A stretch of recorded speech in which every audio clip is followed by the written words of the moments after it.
Hello everyone, আসসালামু আলাইকুম। আপনারা সবাই কেমন আছে? আমি ভালো আছি। আবারও চলে আসলাম আপনাদের মাঝে নতুন একটি ভিডিও নিয়ে। মাছ মাংস যত কিছুই রান্না করি না কেন, ভাজিটা এক পথ লাগেই। বলুন তাহলে আপনাদের আজকে দেখিয়ে দেই বটবটি ভাজি। আমি এখানে বটবটি নিয়ে নিয়েছি, সঙ্গে নিয়েছি আলু। বটবটি আলু এভাবে কেটে নিয়ে তারপর চুলায় একটি কড়াই বসিয়ে দেব।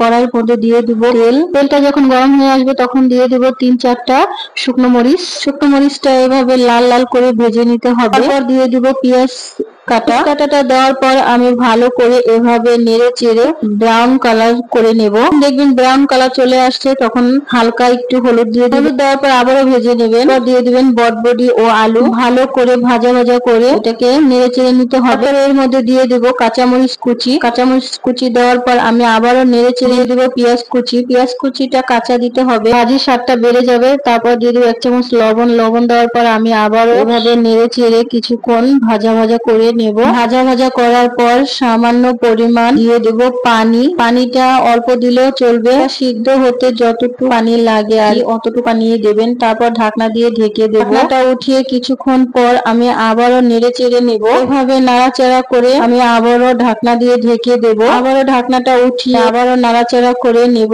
এরকম করে দুবার করে ঢাকনা উঠিয়ে নাড়াচাড়া করে নিতে হবে। দেখতে হবে ভাজিটা কতটুকু হয়েছে। এখন আমি দেখব আলুটা সিদ্ধ হয়েছে কিনা। সত্যি আমার আলুটা অনেক সিদ্ধ হয়ে গেছে। এখন বটবটিটাও দেখবো বটবটিটা সিদ্ধ হয়েছে কিনা। আমার রান্নাটা হয়ে গেছে, এখন আমি একটি বাড়িতে ঢেলে নেব। ঢালার পর দেখুন আমার ভাজিটা কতটা সুন্দর হয়েছে, খেতেও কিন্তু অনেক মজা হয়েছে।